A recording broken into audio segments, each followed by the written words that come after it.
غزل لاندې کوم چې سحر یې وخورم نور ولېږم امام دپاره سحر یې وخورم نور ولېږم امام دپاره خدای مهربانه دی شراب کې ماښام دپاره په دې لاسونو چې حلال رزق ونه ګټمه خدای لاسونه رانه واخلي د حرام دپاره په دې لاسونو چې حلال رزق ونه ګټمه خدای لاسونه رانه واخلي د حرام دپاره پیسه زړه خېټه مستي هر څه جذبه د ځوانۍ لرم خو څوک اجازه نه راکوي د جام دپاره منم چې مرګ حق دی خو دومره ژوندون راکړه خدایه چې لږ څه ووایم څه ولیکم د کام دپاره منم چې مرګ حق دی خو دومره ژوندون راکړه خدایه چې لږ څه ووایم څه ولیکم د کام دپاره چې شاعري د پښتنو ته د منلو ورشي عباسه خیال کې پښتانه چېړه کلام دپاره وطن خوږ دی وطن مور ده وطن پلار دی دا چې در په در یو دا د 2000 دی وطن خوږ دی وطن مور ده وطن پلار دی دا چې در په در یو دا د 2000 دی په ټوپک مین لګو بوخته چې څه وایي چې منزل ته رسېدلی که بلار دی په ټوپک مین لګو بوخته چې څه وایي چې منزل ته رسېدلی که بلار دی که قلم ته ټول په مینه غاړه ورکړو بس کیسه ختمه وطن ګلي ګلزار دی پېښور هم بلها خوږ دی دا منمه خو چې زړه پرې راټولېږي ننګرهار دی پېښور هم بلها خوږ دی دا منمه خو چې زړه پرې راټولېږي ننګرهار دی باسولې صاحب دا غمې که درنه ورک شو نو ورکېږي دا د کار دی ګورې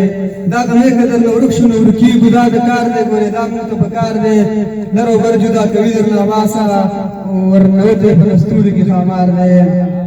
او د ژوند نه مو وانخېستمه زه پروردګاره ناراضه چرته نشي رانه ښه پروردګاره او که بیا دې دا دنیا چرته له سره جوړوله کابل کې راته جوړه که کعبه پروردګاره ډېره مننه که بیا دې دا دنیا چرته له سره جوړوله کابل کې راته جوړه که کعبه پروردګاره که تا چرته بندله د سجدې اجازه وکړه اول به مور له زه کوم سجده پروردګاره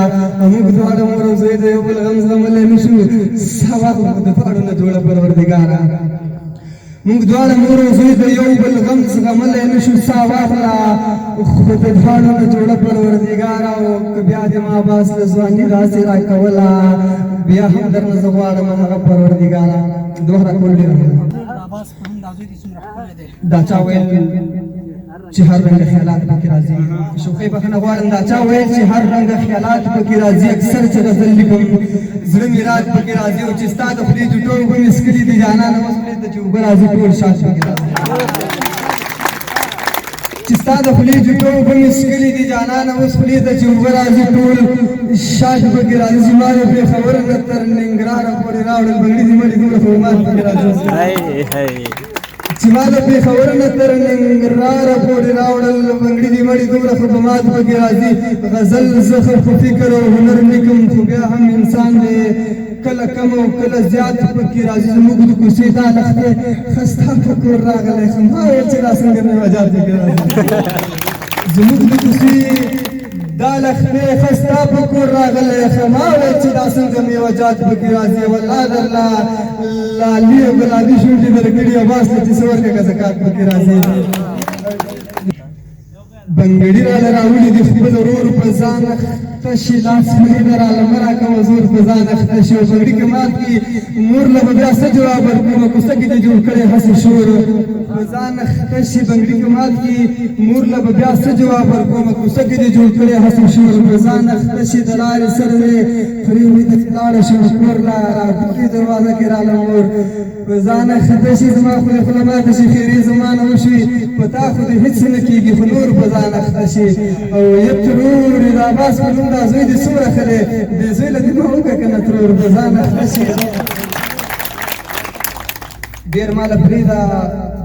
ته لږ کم وخوره زما غمونه یو رقم وخوره مړې دا پلار خو دې زه رضا کړم خو د دې ورونو دې څه غم وخوره مړې دا پلار خو دې زه رضا کړم خو د دې ورونو دې څه غم وخوره مور دې رضا شه راکوي د ماله تا دې خدای ووایي ته قسم وخوره بېلتونه مور دې رضا شه راکوي د ماله تا دې خدای ووایي ته قسم وخوره بېلتونه مه راځه ازار به واخلې خو چې راځي بیا مې قسم وخوره د جدایۍ زهر دې وڅښل کومه لیونۍ خدای دې په لړم وخوره عباس وینې دې هغې وڅښلې عباس غوښې دې په پام وخوره دوه راکول ډېره مننه